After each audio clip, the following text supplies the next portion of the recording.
오늘은 그리스도라고 하는 제목으로 우리 성도님들과 말씀을 나누기를 원합니다. 지난번 목사님께서 출타에 계셔서 제가 수요 예배 때 말씀을 증거할 때 예수라고 하는 제목으로 말씀을 증거했던 기억이 있습니다. 그때 예수라는 이름으로 여러분에게 말씀을 증거할 때 예수의 이름이 뭐라고 말씀을 드렸죠? 저들을 자기 죄에서 구원할 자가 예수의 이름이라고 말씀드렸어요. 그래서 그 예수님의 이름 안에는 예수님의 핵심 사명이 담겨져 있고, 그것이 예수님이 이 땅 가운데 오셔서 사역하시는 내내 이루고자 하셨던 것이고, 그것을 향해서 예수님은 자신의 모든 생애를 달려가셨던 분이라고 말씀을 드렸습니다. 그래서 예수님의 핵심 사명, 우리가 여기에서 예수라고 하는 이름의 핵심 사명은 죄에서 우리를 구원하시는 것인데, 우리가 예수님을 대할 때에 죄의 문제가 아닌 다른 것들을 먼저 구하고 할 때에 예수님은 그 일에 관심이 별로 없으시다고 말씀을 드렸습니다. 그래서 죄의 문제를 해결하신 후에서야 우리의 삶의 문제에 개입하실 것이라고 말씀을 드렸습니다. 우리가 그것을 어디서 알 수 있었나요? 지붕을 뜯어내고 4명의 친구가 예수님 앞으로 내린 중풍병자에게 예수님께서 뭐라고 말씀하셨다고요? 네가 나았다, 네 자리 들고 걸어가라, 이렇게 말씀하시지 않으시고 내 죄사함이 나았다 라고 말씀하셨다는 것에서 우리가 알 수 있는 것이죠. 죄사함의 문제를 먼저 해결하신 후에서야 예수님은 그의 삶의 문제에 개입하셨던 것처럼 우리도 예수님이 기대하시는 것과 같은 기대를 예수님께 행해야 한다라고 말씀을 드렸습니다. 그게 뭐예요? 우리의 죄 문제를 먼저 해결한 후에서야 예수님은 우리의 삶 가운데에 깊이 개입하실 것이다. 그래서 우리는 회개의 삶을 주님 앞에 올려드려야 하고, 그 예수의 이름이 우리의 권세의 이름이 되기 위해서는 반드시 죄사함의 과정을 거쳐야 한다라고 말씀을 드렸습니다. 오늘은 예수 이름 뒤에 붙어오는 다른 이름인 그리스도라고 하는 이름을 가지고 오늘 말씀을 증거하겠습니다. 여러분, 우리는 보통 예수와 그리스도 두 이름을 붙여서 예수 그리스도라고 많이 사용합니다. 그래서 그 의미가 하나라고 착각하는 경우가 많죠. 아주 예수님을 모르고 예수님을 처음 믿는 분하고 제가 상담을 할 기회가 있었는데, 우리로서는 상상이 안 가는 질문을 저에게 했던 적이 있습니다. 그게 뭐냐면,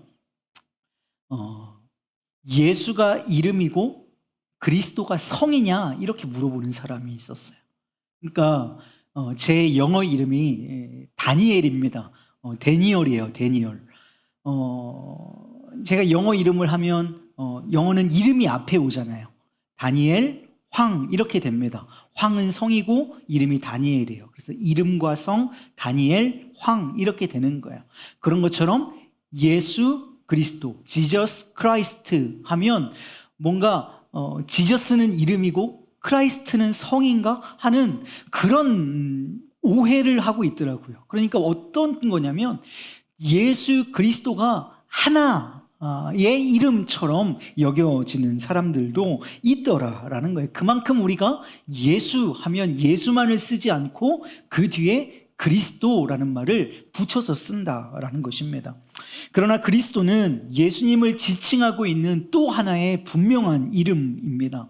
신약 성경에 무려 예수 이어서 나오는 그리스도라고 하는 그리스도, 이 말이 신약 성경에 무려 500번이나 사용이 될 정도로, 이 예수님의 이름으로 나올 정도로 그 이름이 가지고 있는 영적 무게가 얼마나 무거운 것인지를 우리로 알게 하는 것이지요. 오늘 본문 요한복음 1장 41절은 이렇게 얘기합니다. 그가 먼저 자기의 형제 시몬을 찾아 말하되 우리가 메시아를 만났다 하고, 메시아는 번역하면 그리스도라. 이 말씀은 예수님이 세상의 모습을 막 드러내시고 본격적인 사역을 시작하려 하셨던 사역 초창기에 예수님을 만난 안드레가, 예수님의 제자 중에 있는 안드레 아시죠? 그 안드레가 자신의 친형제인 시몬, 예수님이 훗날 신앙 고백을 통해서 베드로라고 부르시는 시몬 베드로에게 가서 한 말입니다. 자기 형제에게 자기가 메시아를 만났다고 하는 것을 전하는 것이지요. 우리는 이것을 신약 성경에 나오는 첫 번째 전도의 장면으로 우리는 이해합니다. 그래서 전도란 것이 어려운 것이라고 생각하지 않는 것이지요.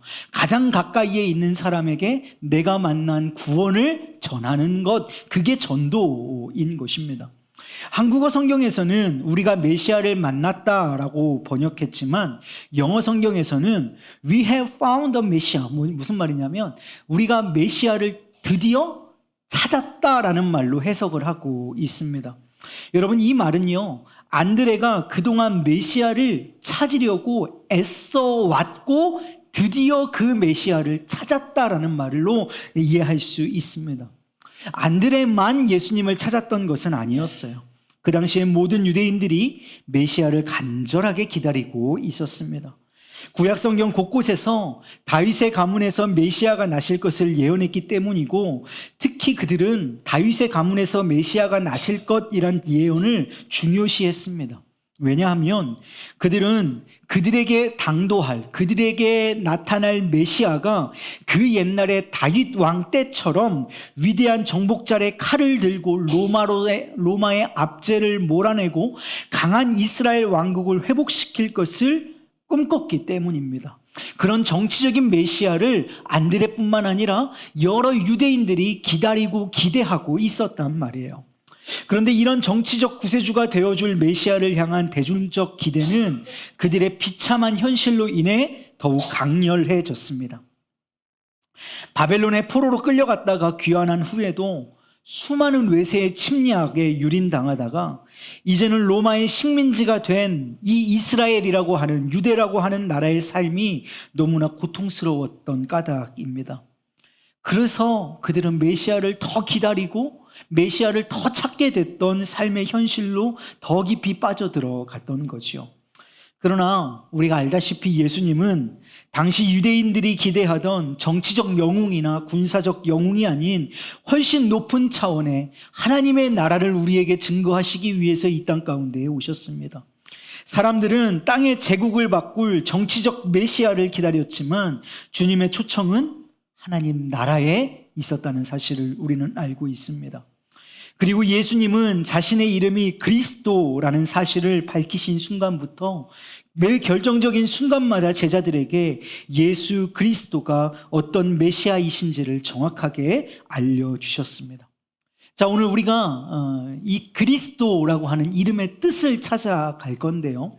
오늘 한번 싹 정리하시고 이 그리스도가 내게 주는 의미가 어떠한 것인지를 가슴에 품고 그 그리스도로 말미암아 행복한 저녁을 만드시기를 주님의 이름으로 축복합니다. 성경에서 밝힌 대로 오늘 메시아는 번역하면 뭐라고요? 그리스도입니다. 메시아. 자, 여기 한번 보실게요. 구약 성경에 쓰인 단어는 히브리어입니다. 고대 히브리어고요. 신약 성경에 쓰인 단어는 헬라어예요. 그러니까 구약 성경에 쓰였던 히브리어 메시아가 신약 성경 헬라어로 번역이 되면 그리스도가 됩니다.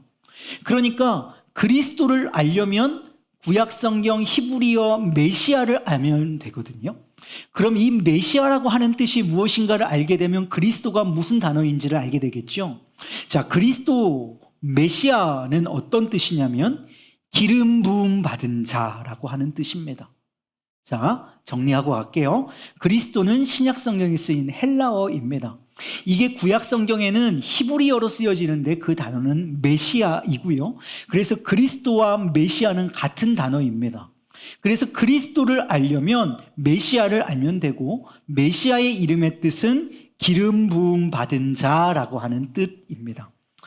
이 기름 부음은 어떤 특별한 목적을 위해서 하나님이 직접 세우실 때 그 사람을 기름을 붓습니다. 그리고 그 사명을 감당할 만한 능력과 권위를 부어주시는 것이지요. 여러분, 그리스도는 기름 부음 받은 자입니다. 이 구약 성경에서 기름 부음의 의식은 실제로 사람 위에 기름을 붓는 것으로 행해졌습니다. 마치 우리의 세례를 떠올리기도 하고요. 성령의 임재를 떠올리기도 합니다. 이 기름 부음의 의식은 영적인 기름 부음의 상징으로 하나님의 성령이 부어진다는 뜻을 내포하고 있습니다. 여러분, 하나님이 기름 부으신다는 것은요, 어떠한 사명을 위해서 따로 떼어서 성별하시는 것을 의미합니다. 구약 성경에서 하나님이 어떤 사람을 기름 부어서 세우실 때는 주로 이 세 가지 역할 중에 하나를 맡기십니다. 첫 번째는요, 선지자입니다. 선지자를 하나님께서 세우실 때에 그를 기름 부어 세웁니다. 두 번째는 뭐가 있을까요? 왕이 있습니다. 왕을 세울 때 기름을 부어서 세웁니다. 또 제사장을 세울 때 기름 부어서 하나님께서 특별하게 성별하십니다. 대표격으로 선지자는 아합과 이세벨의 아합 왕과 이세벨이 섬겼던 바알과 아세라를 섬겼던 제사장들 430명과 대결을 펼쳤던 하늘에서 불을 내린 누가 있죠? 엘리야 선지자가 있습니다. 왕의 대표는 누군가요? 그들이 정치적 메시아로 누구를 기다렸다고요? 다윗을 기다린 것입니다. 또 다른 다윗을 정치적 메시아로 기다리고 있었단 말이에요. 그래서 이스라엘의 대표하면 다윗입니다. 그래서 지금 이스라엘의 국기 안에도 삼각형 하나, 거꾸로 된 삼각형 하나가 박혀 있지요. 그것을 우리는 다윗별이라고 부르고 이스라엘의 상징 자체가 다윗입니다. 아직도 유대교는 다윗과 같은 왕을 다시 기다리고 있죠. 그런 메시아를 기다리고 있습니다. 왕이 다윗입니다. 제사장은 누가 있을까요? 대표적으로 첫 번째 대제사장 누구요? 모세의 형이 되는 아론이 있습니다. 여러분, 이런 사람들이 대표격이에요. 이런 사람들을 하나님께서 기름 부으셔서 성별하심으로 하나님께서 세우신 것입니다.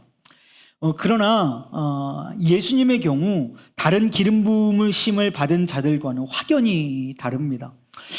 아까 전에 제가 영어를 오늘 계속 설명을 드리는데 용어 설명을 하다 보니까 영어를 계속 말씀드릴 수밖에 없게 돼요. 아까 전에 안드레가 자기의 형제인 시몬에게 가서 얘기를 할 때 내가 예수님을 그리스도를 드디어 만났다라고 얘기를 하잖아요.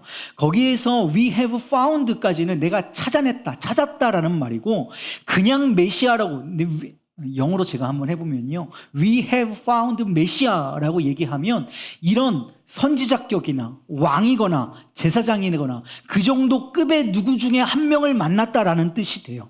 그런데 제가 영어로 이게 노란색으로 펼쳐놓은 더, 정관사인 이 더가 붙으면요. 유일한이 됩니다. 격이 다른 거예요. 유일하게 존재하는 제사장이요 왕이요 그리스도를 만났다라고 하는 표현이 됩니다. 그러니까 여태까지 있었던 그리스도의 역할을 했던 왕이나 제사장이나 이런 사람들과는 비교가 되지 않는 오직 한 분이신 그리스도를 만났다라고 하는 것입니다. 차원이 다른 거예요. 그 차원이 다른 이유를 지금 제가 여러분들에게 정리해서 두 가지 정도로 정리해서 여러분에게 말씀을 드리고 말씀을 마무리 짓도록 하겠습니다. 자, 먼저 우리 예수님께서는 이들과 다른 제가 예를 들었던 엘리야나 다윗이나 아론에 대해서 설명을 드리면 조금 이해가 될 것 같아요. 이 엘리야나 다윗이나 아론과는 격이 달랐던 그리스도이시냐면 우리 예수님이 왜 그러신 분이냐면 첫 번째로 우리 예수님은 완벽한 분이기 때문입니다. 여러분 믿으십니까? 우리 예수님은 완벽한 분이시기 때문이에요. 여러분 엘리야 선지자는 완벽한 승리를 얻었던 완벽한 승리를 구가했던 선지자 중에서도 대표의 선지자 이런 기적을 베푼 선지자가 또 있었을까 싶을 정도로 죽음을 보지 않고 불병거를 타고 하늘로 올라가 버린 그런 선지자입니다. 완벽할 것 같은 선지자임에도 불구하고 그도 연약함이 있었습니다. 그가 430명이나 되는 아합의 군대들, 아합의 바알과 아스라를 섬기고 있었던 제사장들을 모두 다 쳐 죽인 후에 그들을 옹호했던 당시의 왕이 이스라엘의 가장 악한 왕이라고 여겨졌던 아합이라고 하는 왕이었거든요. 근데 이 왕만 악할 뿐만 아니라 그 왕의 부인이 되는 이세벨이라고 하는 사람이 있어요. 그 이세벨도 희대의 악녀, 성경 구약 전체를 통틀어서 가장 여자 중에 악한 사람을 꼽으라 그러면 이세벨입니다. 그 이세벨이 결국은 자기가 섬기던 바알과 아스라의 제사장 430명을 이 엘리야가 죽이고 나니까 이 이세벨이 화가 나서 이 엘리야에게 얘기합니다. 내가 너 반드시 죽일 거야. 내가 너를 톱으로 썰어 죽일 거야. 이렇게 협박한단 말이에요. 그런데 지금 엘리야는 어떤 상황이에요? 430명과의 거짓 우상들과의 싸움에서 승리해서 기세가 등등해야 할 것 같은 엘리야인데 그가 어떻게 하냐면 이 이세벨이 너를 죽일 거야 라고 하는 말을 듣자마자 두려움이 그를 엄습해 옵니다. 그리고 나서 그가 그 430명을 죽인 그 현장에서 떠나서 사막으로 피해 도망가는 연약한 모습을 보이는 인간적인 모습을 발견해요. 후에 그날 그가 도망가다가 로뎀 나무 그늘에 앉아서 쉬고 있을 때 하나님께서 천사를 보내셔서 그에게 먹을 것과 마실 것을 허락해 주셔서 회복시켜서 그를 다시 영적 지도자로 세우시기는 하지만 그도 연약하여서 인간적인 두려움에 사로잡혀 피해 도망갈 수밖에 없는 연약함을 가졌던 것이 엘리야 선지자였단 말이에요. 그도 연약함을 가진 사람이었습니다. 다윗은 우리가 너무나 잘 알고 있죠. 다윗도 인간적인 욕정을 이기지 못하고 자신의 군대 장관인 우리야를 전쟁터에 보내고 그의 아내 되는 밧세바를 취해서 불법으로 그를 취해서 하나님 앞에 범죄하고 마는 그 죄악된 것 때문에 그의 죄를 지적당하고 울 때에 그의 눈물로 침상을 띄웠다. 시적인 표현일 거라고 생각을 합니다. 얼마나 울면서 주님 앞에 자복하고 회개했던지 우슬초로 나를 정결케 해달라고 고백할 수밖에 없었던 것이 다윗이었단 말이에요. 그 연약함이 우리에게 때로는 위로가 되기도 하고 그렇지만 그에게도 발견할 수 있는 것은 그도 완벽한 왕은 아니었다라는 것입니다. 그리고 아론은요. 어떤 죄가 있어요? 아론이 가장 큰 지은 죄. 여러분 이스라엘 백성들이 모세와 함께 출애굽을 해서 홍해를 건너서 출애굽을 한 다음에 그들이 가고자 했던 첫 번째 목적지에 다다릅니다. 그 첫 번째 목적지는 어디였냐면 신의 산이었어요. 하나님의 성산이라고 얘기하는 신의 산이었습니다. 하나님께 법궤를 받고자 모세가 신의 산 위로 올라갑니다. 그런데 생각보다 모세가 일찍이 내려오지 않는 거예요. 그들의 기대보다 훨씬 오랜 기간 동안 모세가 하나님과 마주하고 있습니다. 그러니까 이 모세가 죽었는지 살았는지 알지 못하는 지경에 이르자 이스라엘 백성들이 그때에 모세가 있고 없고 난 후에 가장 큰 지도자는 아론이었을 것이고 그 아론에게 얘기합니다. 우리의 신을 만들어내라. 그래서 온갖 금붙이들을 모아다가 아론이 우상을 만들죠. 황금 송아지를 만듭니다. 그리고 거기에 대해서 뭐라고 얘기해요? 이것이 우리를 애굽에서 인도하여 낸 하나님이다. 우상을 만드는 일을 행했던 것이 이스라엘의 첫 번째 제사장인 아론이 행했던 큰 죄악 중에 죄악인 것이죠. 여러분, 엘리야가 완벽합니까? 다윗이 완벽해요? 아니요. 아론이 완벽합니까? 아니요. 그 어느 것 하나 완벽한 사람은 없습니다. 그리스도의 역할을 담당했던 자들이지만 어느 하나 완벽한 그리스도일 수 없었던 것이 사람들이었단 말입니다. 그러나 우리 예수님은 완벽한 그리스도, 우리 예수님은 완벽한 메시아이신 줄로 믿습니다. 그래서 그분은 더 그리스도이십니다. 그냥 이만저만한 선지자 중에 한 명 아니고요, 제사장 중에 한 명 아니고요, 그 여러 왕들 중에 한 명 아니고요, 그분은 지존하신 분입니다.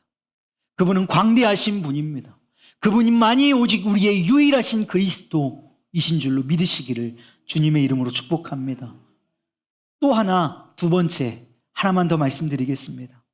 여러분, 구약 시대의 기름 부은 왕은 선지자든지 제사장이든지 왕이든지 어느 한 가지 역할만 담당했지 세 가지 역할을 한 사람이 다 감당한 사람은 없었습니다. 그러나 우리 예수님은 세 가지 역할을 다 감당하시도록 기름 부으심을 받으셨습니다. 여러분, 어디서 우리가 이걸 알 수 있어요? 여러분, 이스라엘의 초대 왕인 사울을 한번 보십시오. 사울이 전쟁터에 나갔단 말이에요. 전쟁터에 나갔는데 이 고대 시대의 전쟁은 사람과의 싸움이 아니라 신들끼리의 싸움입니다. 그래서 우리가 이걸 신전이라고 불러요. 신들의 전쟁, 신전이라고 부릅니다. 우리가 지난주에 찬양한 것처럼 전쟁은 하나님께 속한 것입니다. 그래서 신전이라 불러요. 그래서 이스라엘 백성들은 전쟁에 나갈 때 반드시요, 예외가 없었습니다. 반드시 제사를 드려야만 전쟁을 치를 수 있었습니다. 사울이 이제 군사를 모으고 전쟁에 출정을 하려고 하는데 이 제사, 지금으로 말하면 우리의 예배를 집례할 수 있는 사람은 제사장입니다. 그때 사울 왕 때의 제사장은 누구였냐면 사무엘이었어요. 사무엘 제사장이 당도해야만 제사를 집례할 수 있고, 그 제사를 집례한 후에 그 제사에 참여한 군사들이 전쟁에 나가는 겁니다. 그런데 무슨 일이었는지 성경이 기록하고 있지 않지만 사무엘이 그 제사에 늦습니다. 제때에 당도하지 않아요. 그랬더니 군사들의 사기는 점점 떨어져 가고 전쟁은 임박해 오고, 그러니까 사울이 마음이 급해졌어요. 그래서 사무엘이 오기를 기다리지 못하고 자신의 역할을 벗어난 다른 기름 부으심이 있는 제사장을 기다리지 못하고 자신이 곧 제사를 집례해 버리고 맙니다. 제사를 드리고 있고 제사가 거의 끝나가는 와중에 사무엘이 당도를 합니다. 그래서 사무엘이 이 사울 왕에게 얘기하는 거예요. 당신 지금 뭐 하는 겁니까? 당신 지금 제정신입니까? 그랬더니 이러저런 또 입에 바른 소리들을 사울이 해대지요. 그 사건을 말미암아서 사무엘이 사울에게 하나님이 주신 음성으로 예언했죠. 당신에 대해서 왕이 끊겨질 것입니다. 당신의 아들이 당신의 왕위를 잊지 못하게 될 것입니다.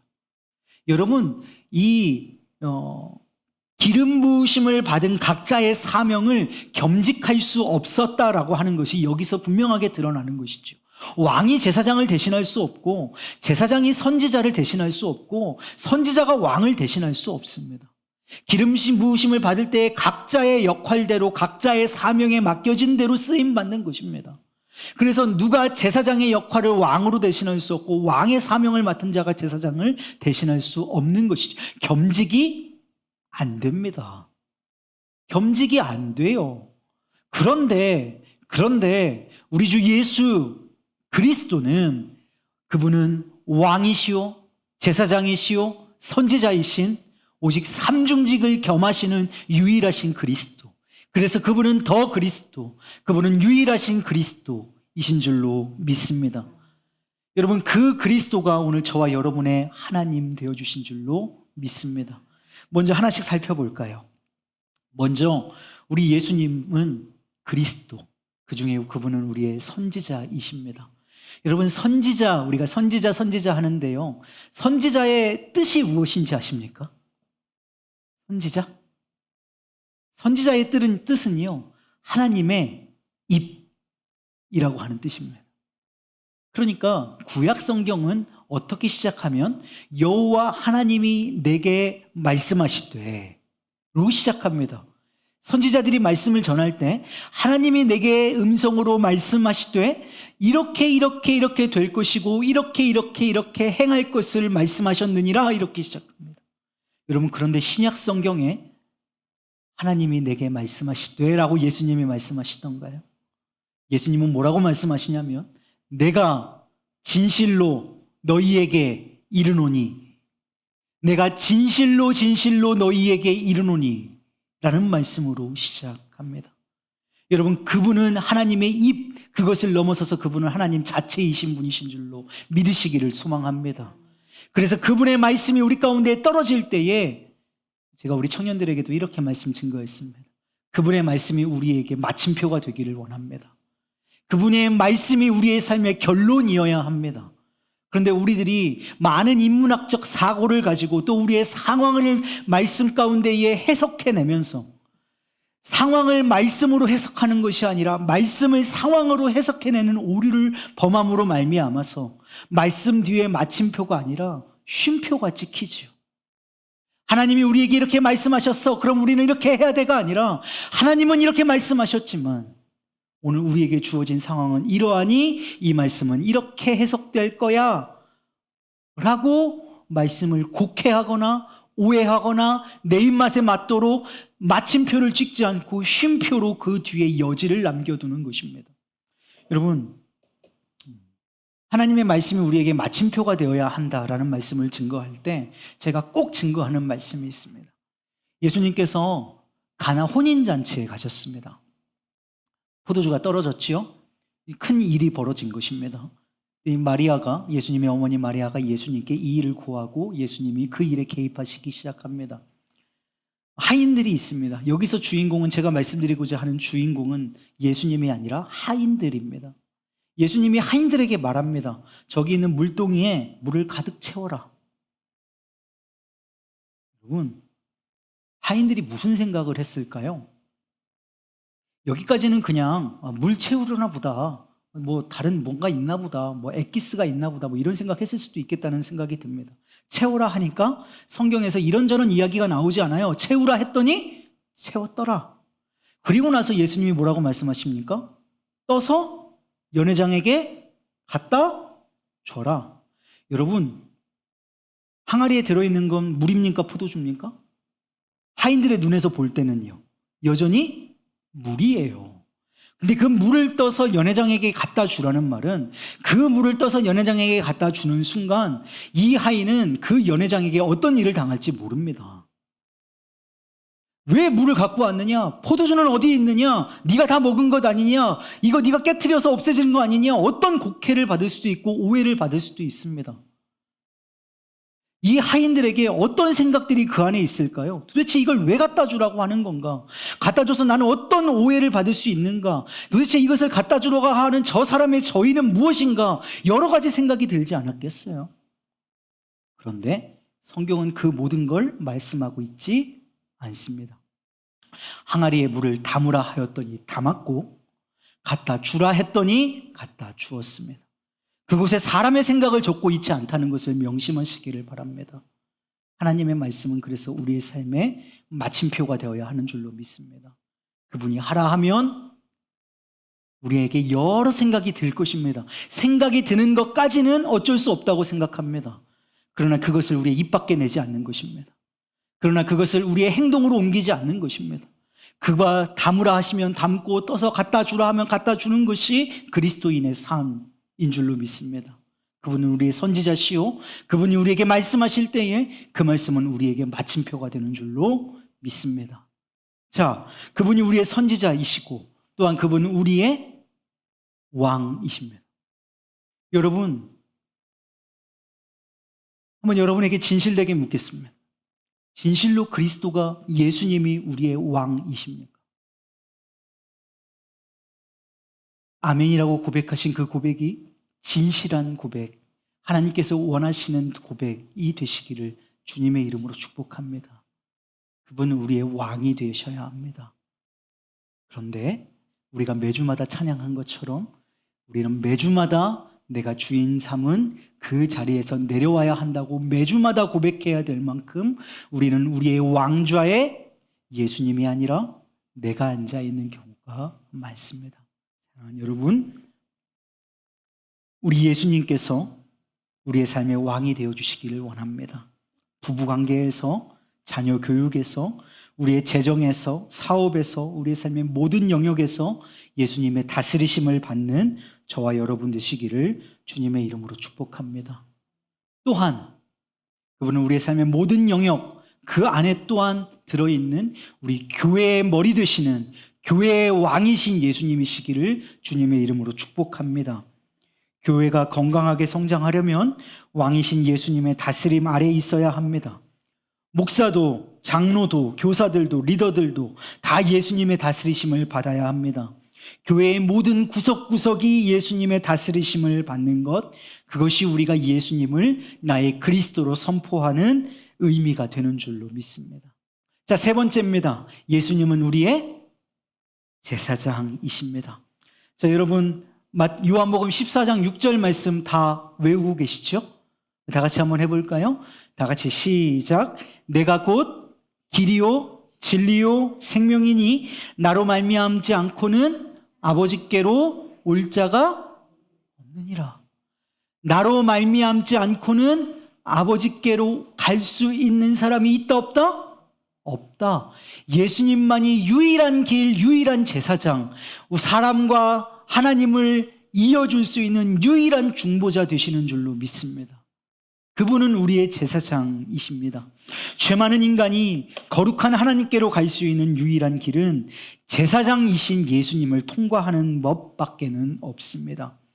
구약시대의 제사장은 항상 백성을 대표해서 흠없는 어린 양을 죽여 희생제사를 지냈습니다. 우리 예수님은 제사장이면서 또한 직접 자신이 희생제물이 되어주셔서 십자가에서 우리를 위해 죽으심으로 말미암아 우리의 죄값을 치러주셨습니다. 그 십자가 보혈의 은혜로 하나님과 우리의 사이가 회복되고 이어지게 된 줄로 믿습니다. 여러분, 그래서 그분은 우리의 제사장이십니다. 자, 정리해 볼까요? 예수님은 우리의 선지자이십니다. 그분의 말씀은 우리의 삶의 마침표가 됩니다. 믿으십니까? 그분은 우리의 왕이십니다. 우리의 삶의 모든 영역에 그분을 왕으로 초청하여 드리기를 주님의 이름으로 축복합니다. 여러분, 그분은 우리의 유일하신 제사장입니다. 하나님께로 갈 수 있는 유일한 통로, 그것이 우리 주 그리스도이신 줄로 믿습니다. 이 세 가지의 역할을 하고 계신 우리 예수님은 기름 부음 받은 자요, 그분이 메시아요, 그분이 곧 우리의 유일한 그리스도, 나의 주 나의 하나님 예수님이신 줄로 믿습니다. 그 그리스도를 오늘 저와 여러분의 그리스도로 삼으시기를 축복합니다. 우리가 오늘 그리스도가 어떠한 것인지에서 배웠습니다. 여러분, 그런데 배운 것에서 끝나면 여러분의 삶에 아무 유익이 없습니다. 그냥 그분은 그런 것입니다. 그런데 그 그리스도가 나의 그리스도일 때, 그분은 우리의 능력의 주요, 온전케 하시는 이가 되시는 줄로 믿습니다. 예수님께서 제자들에게 물으십니다. 사람들이 나를 누구라 하느냐? 엘리야라고도 합니다. 선지장의 누구라고도 합니다. 세례 요한의 제레미라고도 합니다. 그래? 그리고 나서 묻는 질문이 송곳 같은 질문을 하십니다. 너희는 나를 누구라 하느냐? 오늘 여러분에게도 묻고 계신 줄로 믿습니다. 너희는 나를 누구라 하느냐? 베드로가 고백합니다. 주는 그리스도시오. 주는 그리스도. 여러분, 오늘 저와 여러분의 고백이 주님이 나의 그리스도이십니다. 이 신앙의 고백이 저와 여러분의 믿음의 고백이 되시기를 주님의 이름으로 축복합니다.